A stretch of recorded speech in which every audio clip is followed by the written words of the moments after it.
Time સોમવારથી શુક્રવાર બપોરે 32 કલાકે।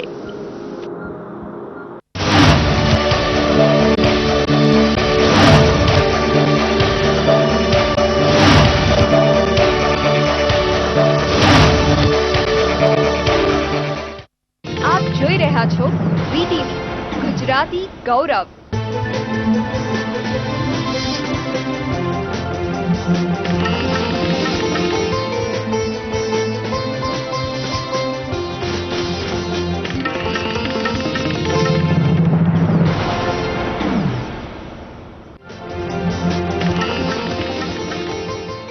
રાજકોટના સાંસદ મોહન કુંડારિયા કેન્દ્રમાં મંત્રી બનશે। કાલે મોદી સરકારના પ્રધાનમંડળનું પહેલું વિસ્તરણ। સીએમ આનંદીબેન દિલ્હી પહોંચ્યા। રાજ્યના કેબિનેટ વિસ્તરણ અંગે મોદી અને અમિત શાહ સાથે ચર્ચા કરશે। લક્ષ્મીકાંત પાર્સેકર ગોવાના મુખ્યમંત્રી બન્યા। અન્ય મંત્રીઓને પણ શપથ લીધા। વારાણસીના 80 ઘાટ પર વડાપ્રધાન મોદીએ પૂજા બાદ સફાઈ કરી। અખિલેશ સહિત 9ને આમંત્રણ। મહેસાણામાં આંગણિયા પેઢીના કર્મચારીઓ લૂંટાયા। 22 લાખની રકમ લઈ લૂંટારુઓ ફરાર। તલાળામાં દેવું વધી જતા ખેડૂતની આત્મહત્યા તો કોડીનારમાં દબાણ મામલે 9 ખેડૂતોનો આત્મહત્યાનો પ્રયાસ।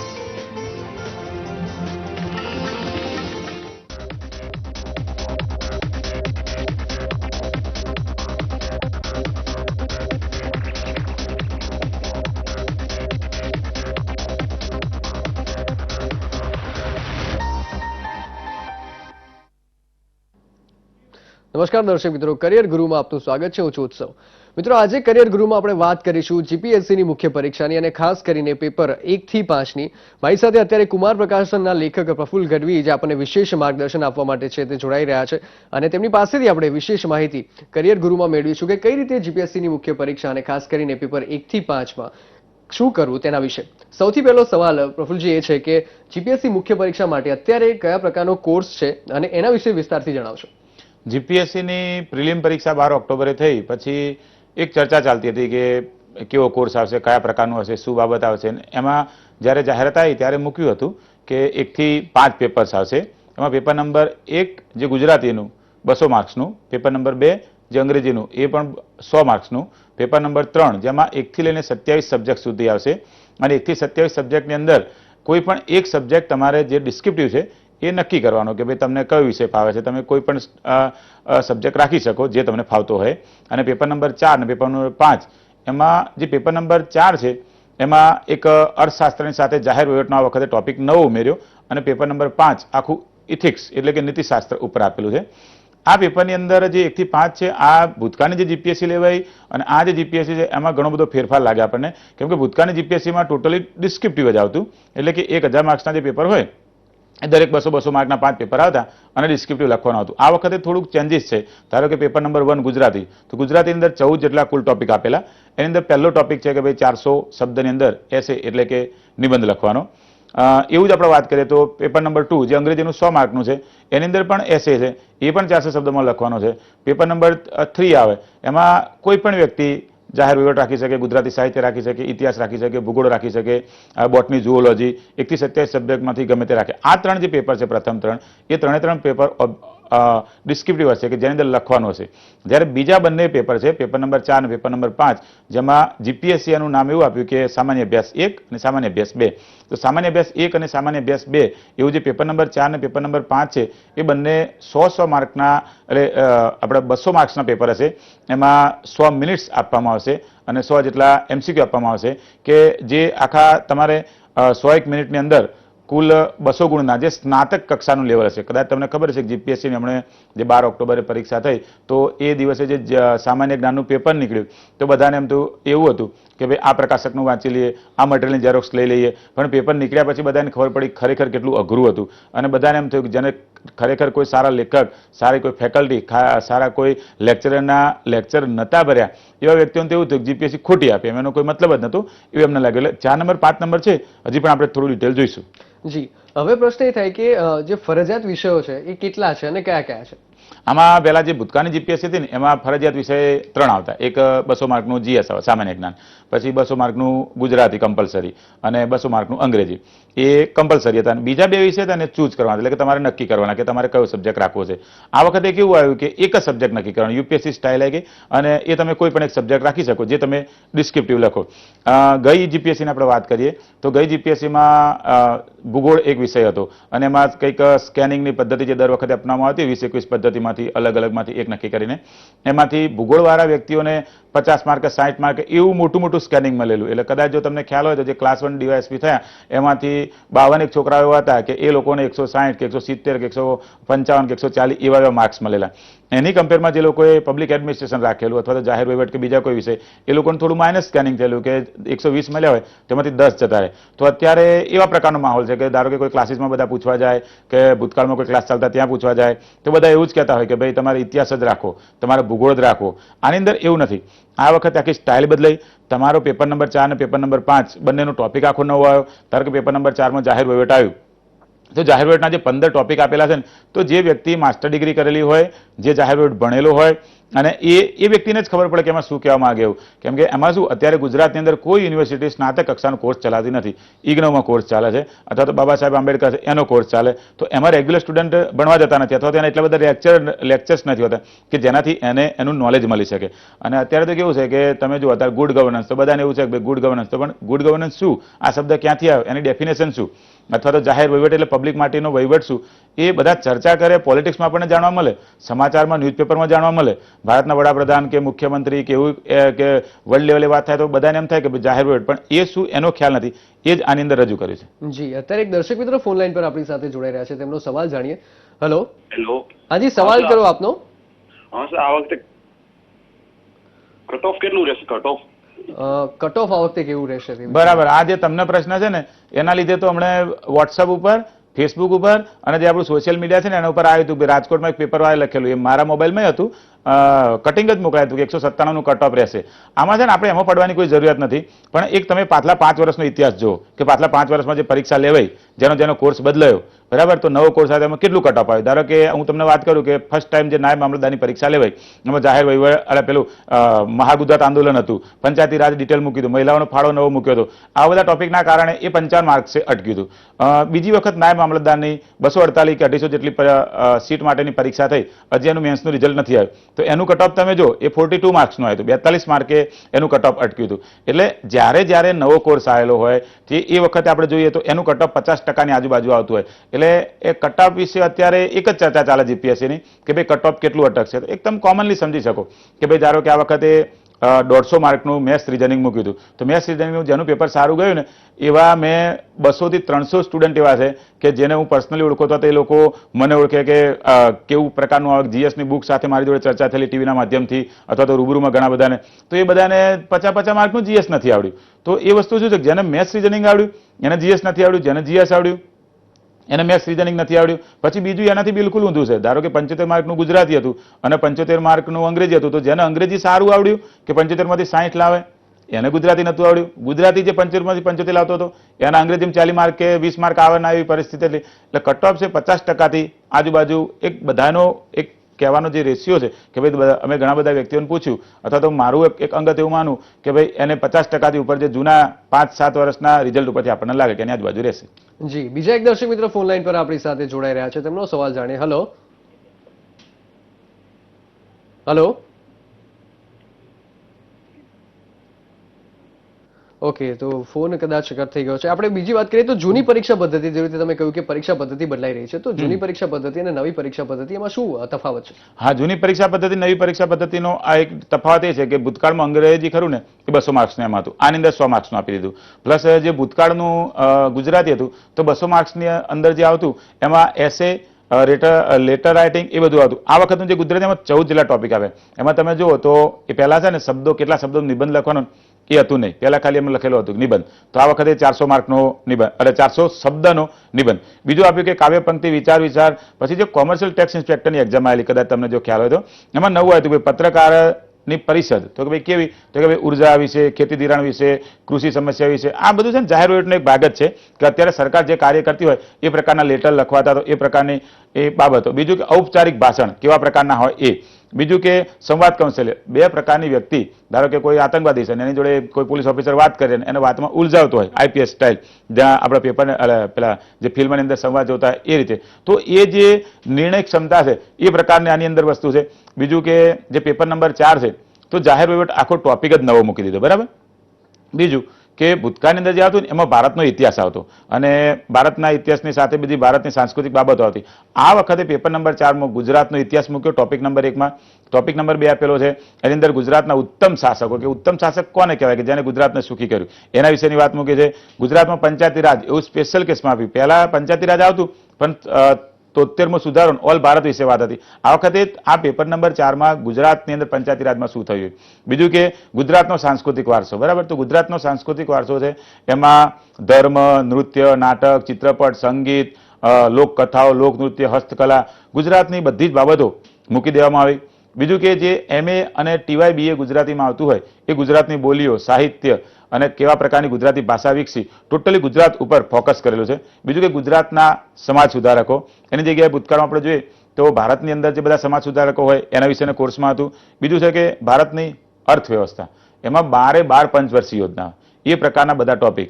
ગરીબી, તો એની અંદર શું આવેલું, તો આ બધું છે ને એ ભૂતકાળમાં ડિસ્ક્રિપ્ટિવ લખવાનું આવતું, આ વખતે આખું ઓબ્જેક્ટિવ થઈ ગયું. એટલે કે સિસ્ટમ થોડી ચેન્જ થઈ. જી, તો દર્શક મિત્રો, કરિયર ગુરુમાં જીપીએસસીની મુખ્ય પરીક્ષા વિશે વધારે માહિતી મેળવીશું, પણ અત્યારે સમય છે એક વિરામનો.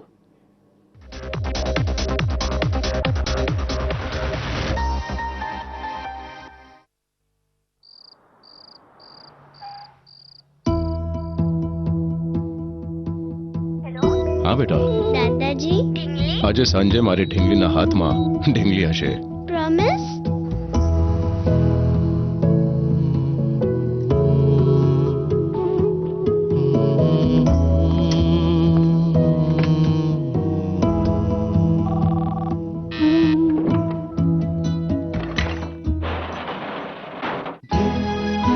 આશા સૂતી નથી જ્યાં સુધી વિશ્વાસ જાગે છે. કલ્યાણ જ્વેલર્સ, विश्वास છે तो બધું છે. अब पाइए 3 ब्रीज साबुन के साथ 1 ब्रीज साबुन फ्री।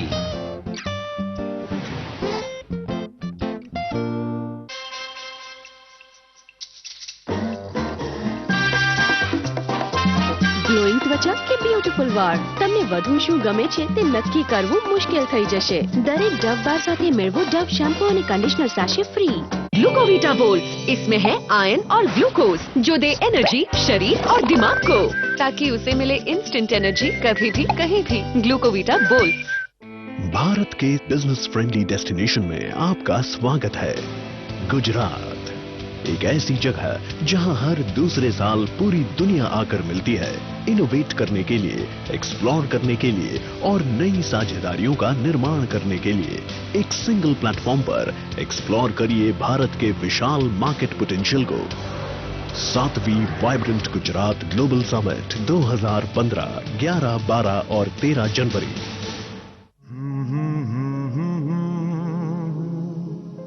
गांधी जी ने कहा था, मैं बड़े अदब और दृढ़ता से कहना चाहता हूं कि गंदगी हमारे आसपास बिल्कुल ना हो और सफाई हमें खुद करनी चाहिए। क्या हम तय करें कि 2019 जब महात्मा गांधी की 150वीं जयंती बनाएंगे, हमारा गांव, हमारा शहर, हमारा गली, हमारा मोहल्ला, हमारी स्कूल, हमारे मंदिर, हमारी अस्पताल, सभी क्षेत्र गंदगी का नामो निशान नहीं रहने देंगे।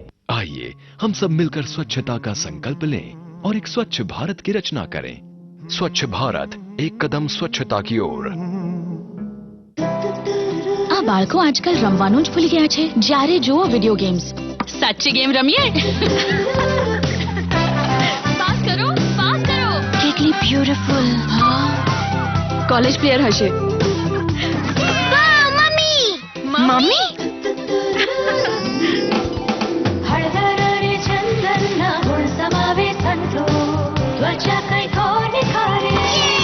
મારી મમ્મી સ્ટાર પ્લેયર.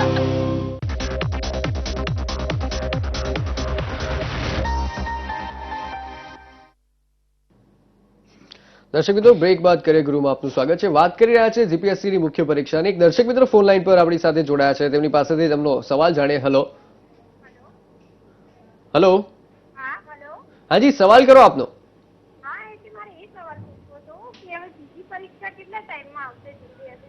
જી, તમે એકવાર ફરીથી સવાલ રિપીટ કરશો? હા, હું એમ કહેવા માંગતી હતી કે જીપીએસ ની પરીક્ષા બીજું કેટલા ટાઈમમાં આવશે એમ.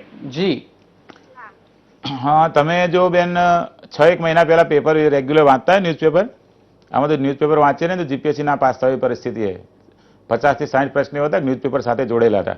સરકારે 2020 લગીનો આખો કાર્યક્રમ આપી દીધો કે દર વર્ષે 200, 500, 200, 500, એમાં વખતે 376 જેટલી જગ્યાની જાહેરાત પડી અને 2020 સુધીનો કાર્યક્રમ હતો. તમે કોઈ પણ જે રોજગાર લગતી માહિતી આપતી વેબસાઇટ હોય ને એવી 50 વેબસાઇટ છે, એ જરા જોજે. એની અંદર લખેલું છે કે 2020 સુધી જાહેરાત આવશે. પછી કદાચ સરકારને એવું લાગે એમ થાય કે અટકાય જેવું તો વસ્તુ અલગ છે.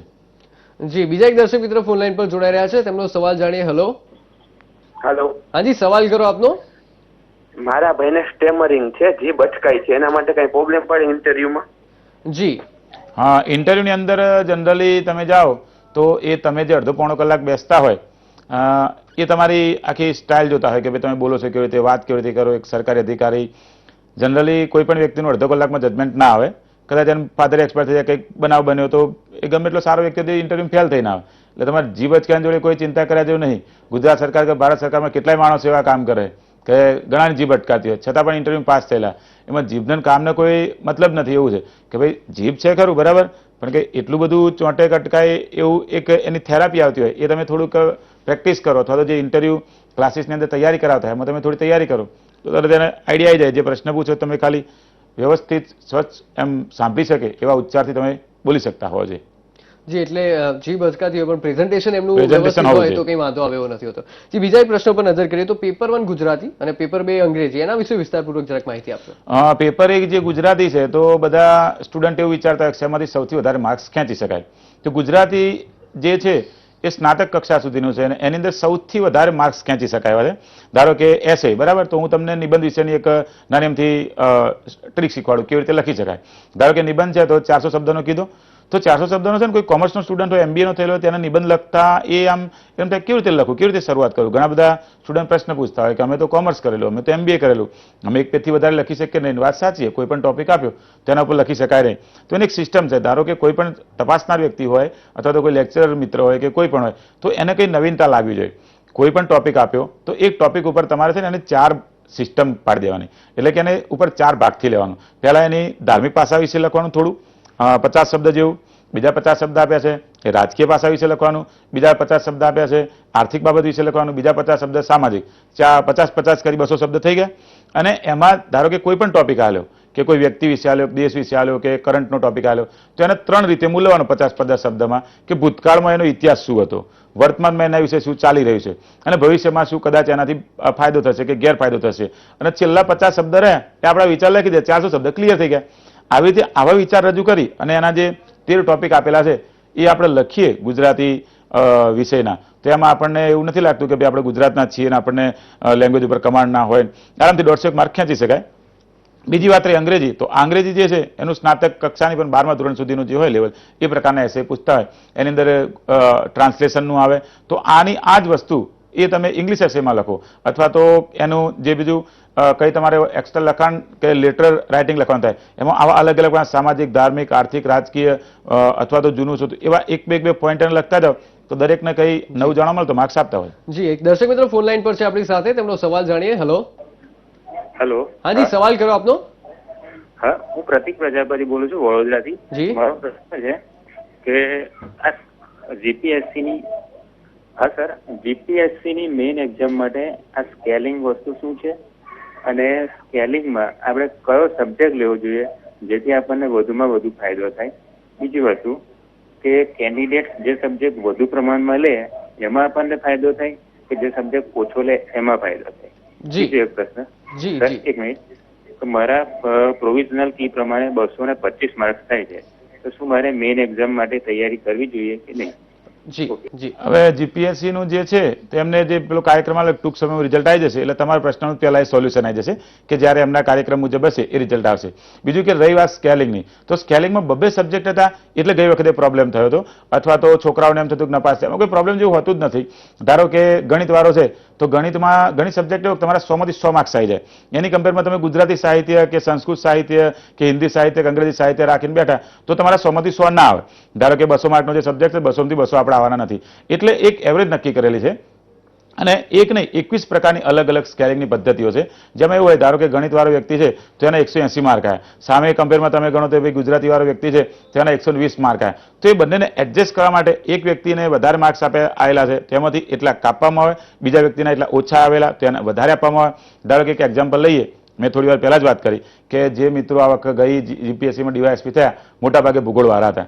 એ વખતે ભૂગોળનું પેપર અઘરું નીકળ્યું, પછી ઘણી બધી બૂમાબૂમ થઈ અને ઘણા બધા વ્યક્તિઓએ ભૂગોળ રાખેલો.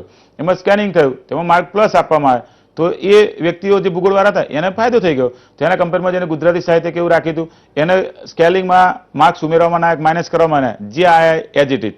એટલે તમને કયો વિષય આવડે છે એ તમારે રાખવાનો, તમે શેમાં વધારે પડતું ધ્યાન આપી શકો. ધારો કે એક એક્ઝામ્પલ તમને આપું તો જે જાહેર વહીવટ છે તો જાહેર વહીવટની અંદર તમારે પેપર નંબર 4 માં ભણવાનો છે તો કેમ તમે વિષય ના રાખો, તમારે આગળ જઈને એ જ કામ કરવાનું છે. તો એ તમને જે ફાવતો હોય, જે રસવાળો સબ્જેક્ટ છે, જ્યાં 3 જગ્યાથી માર્ક્સમાં લેવા છે એ સબ્જેક્ટ રાખી શકાય. જી તો દર્શક મિત્રો વધારે માહિતી મેળવીશું, પણ અત્યારે કરિયર ગુરુમાં સમય છે વધુ એક વિરામનો.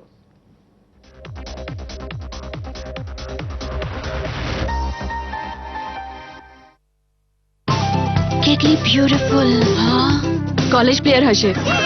મમ્મી મમ્મી હળદર અને ચંદનના ગુણ સમાવે સંતો ત્વચા કઈ કોને કરે મારી મમ્મી સ્ટાર પ્લેયર. હવે 400 ગ્રામ સંતૂર પેક્સની સાથે મેળવો એક ગ્લુકોવિટા બોલ્સ પેક એકદમ મફત. જલ્દી કરો. ઘૂંઘટ નીચે. કાકી હું ઘરમાં સંડાસ છે, વહુને ઘરમાં ક્યાં ખુલ્લામાં જવું પડશે. તો પછી ઘૂમટો તાણવાની કઈ જરૂર જ નથી. એક તરફ તો વહુનો ઘૂમટો સરકી જાય તે મંજૂર નથી અને બીજી તરફ ખુલ્લામાં. આ રીતે તો અમે વિચાર્યું જ નહોતું. તો હવે વિચારો, ઘરમાં સંડાસ બનાવડાવો અને તેમાં જાઓ. સ્વચ્છ ભારત મિશન, એક ડગલું સ્વચ્છતા. જ્યાં સમજ ત્યાં શૌચાલય. एक्शन. अरे सर को एसिडिटी हो गई थी. ये लो सोडा जी. सोडा जी. गैस और एसिडिटी से तुरंत राहत. सोडा जी.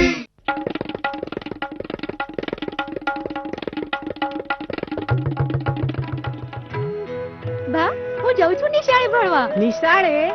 અરે લગ્ન વખતે તો કહ્યું હતું કે તું ભણેલી ગણેલી છે.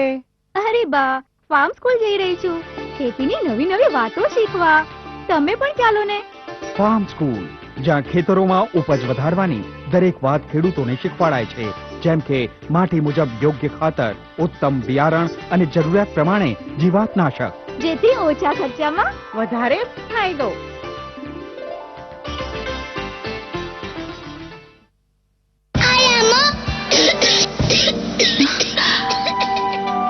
અરે શરદી ઉધરસ પાછા? ગરમ કપડાં પણ પહેરાવ્યા. શરદી ઉધરસ હાથ પર ચોંટેલા જંતુઓ થકી પણ થઈ શકે છે. તો આરએસપીએચ લંડનની માન્યતા સાથે નવો લાઈફ બોય, 10 ઇન્ફેક્શન વાળા તાકાતવાન જંતુઓ સામે સુરક્ષા. નવો લાઈફ બોય.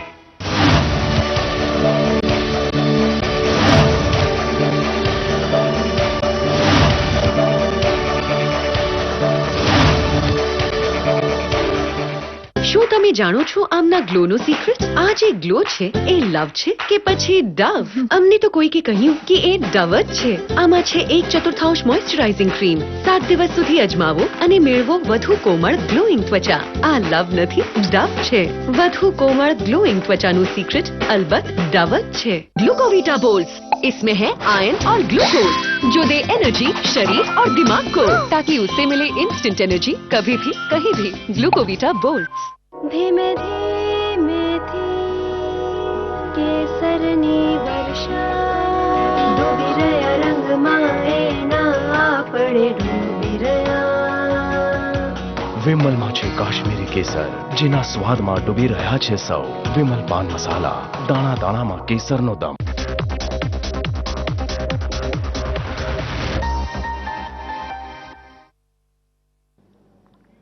વિરામ બાદ કરિયર ગુરુમાં દર્શક મિત્રો આપનું સ્વાગત છે. માહિતી મેળવી રહ્યા છે કુમાર પ્રકાશન લેખક પ્રફુલ્લ ગઢવી પાસેથી. વધારે તેમની પાસેથી જાણીએ, પણ અત્યારે એક દર્શક મિત્રો ફોન લાઈન પર આપણી સાથે જોડાઈ રહ્યા છે. તેમની પાસેથી સવાલ જાણી લઈએ. હેલો.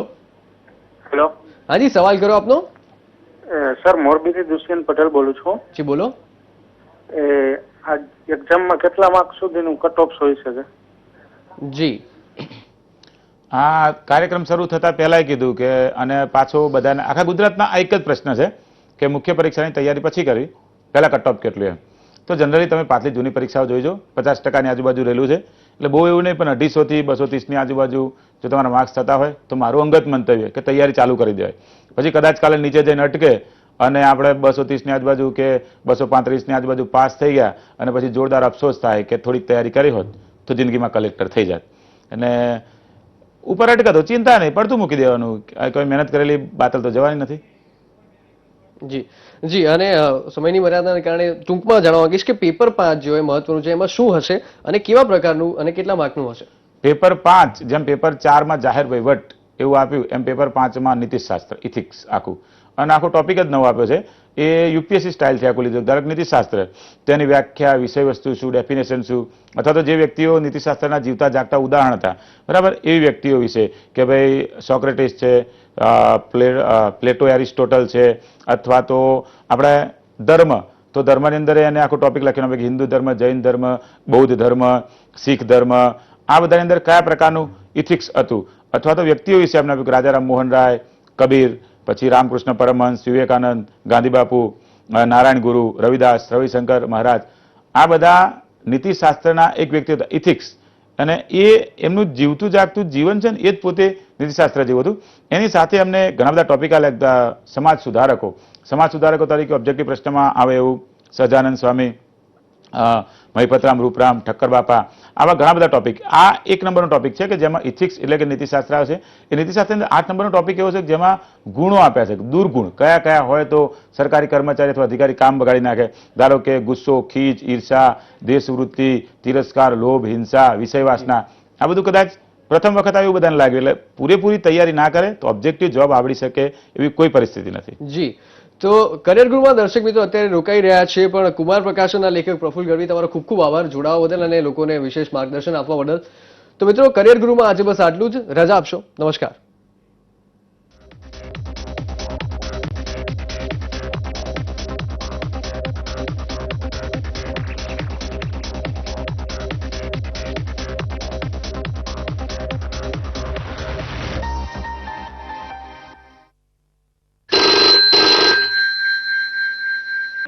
એક હત્યારો મોબાઈલ, જેણે કરી યુવતીની હત્યા. મોબાઈલમાં છે મોતનો ભેદ. ખૂની મોબાઈલની દાસ્તાન જુઓ આજે રાત્રે 11 વાગે ક્રિમિનલ.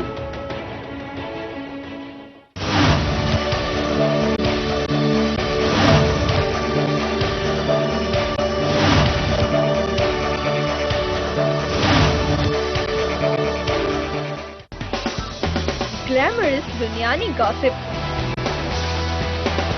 ફિલ્મી રોમાન્સની મજા, ઇમોશનલ ડ્રામાનો તડકો,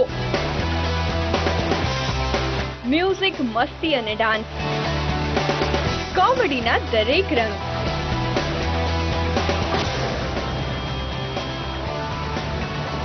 એક્શનથી ભરપૂર.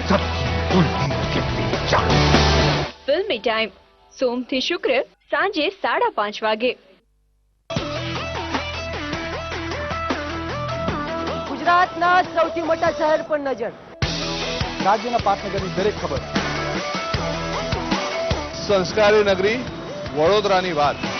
આપ જોઈ રહ્યા છો વીટીવી ગુજરાતી ગૌરવ.